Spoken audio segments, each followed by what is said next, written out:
PDIP, Nasdem, PKB dan PKS sebaiknya jadi oposisi, oleh Solihin MS pemerhati sosial dan politik.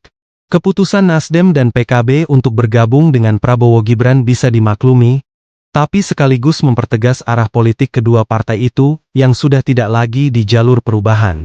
Memang sangat sulit menjadi oposisi jika sudah merasakan nikmat berkuasa. Padahal salah satu ciri negara demokrasi adalah hidupnya oposisi sebagai penyeimbang pemerintah. Jika pemerintah berorientasi pada kesejahteraan rakyat, maka kedudukan oposisi sama mulianya dengan pejabat pemerintah. Sayangnya, selama 10 tahun pemerintahan Jokowi yang anti-kritik, peran oposisi dimatikan, sehingga fungsi control and balance dari oposisi tidak terwujud. Akhirnya pemerintah Jokowi berubah menjadi rezim otoriter dan diktator. Kehidupan demokrasi di era Jokowi telah mati suri. Akibat dari matinya peran oposisi, maka pemerintahan Jokowi menjadi pemerintah yang tanpa kendali dalam membuat kerusakan tatanan bernegara, norma dan etika diinjak-injak, bahkan makna Pancasila mulai disimpangkan ke dalam paham komunis. Nilai-nilai luhur dalam Pancasila telah mulai dihilangkan, seperti ditiadakannya musyawarah mufakat, dihilangkannya ruh agama dalam berbagai aturan dan undang-undang, diterapkannya kebebasan tanpa batas, hilangnya materi pendidikan agama, sejarah, pendidikan moral Pancasila, dan sebentar lagi akan dihapus pendidikan pramuka.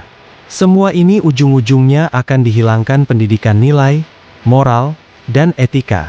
Jika saja Jokowi diberi kesempatan 3 periode, maka kerusakan sendi-sendi bernegara akan semakin parah dan semakin menjauhkan bangsa dan negara dari Pancasila.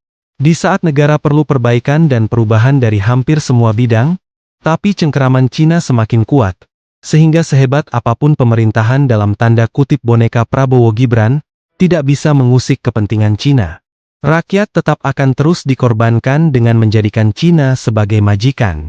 Jika saja PDIP, Nasdem, PKB dan PKS komitmen terhadap perjuangan membela rakyat, sebagai partai yang dalam tanda kutip dikalahkan dalam Pilpres 2024, seharusnya konsisten sebagai oposisi, tidak tergiur jabatan menteri.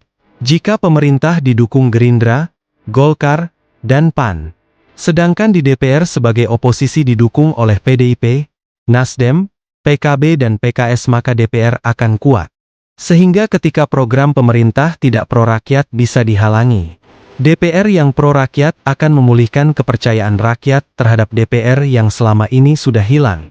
Tapi sayangnya, itu hanya harapan rakyat.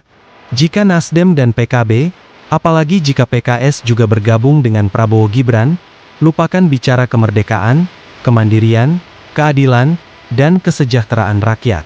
Karena bangsa Indonesia harus terus dijajah Cina untuk waktu yang lama karena sikap dalam tanda kutip, pengkhianatan para elit parpol. Jangan heran, jika ramalan Prabowo di tahun 2030 Indonesia akan hilang. Karena sudah berganti jadi Indochina betul-betul bakal terjadi. Akankah rakyat membiarkan Indonesia dijajah Cina?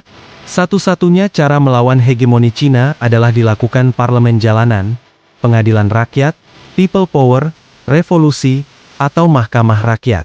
Mari bergerak usir penjajah Cina agar Indonesia merdeka dan mandiri.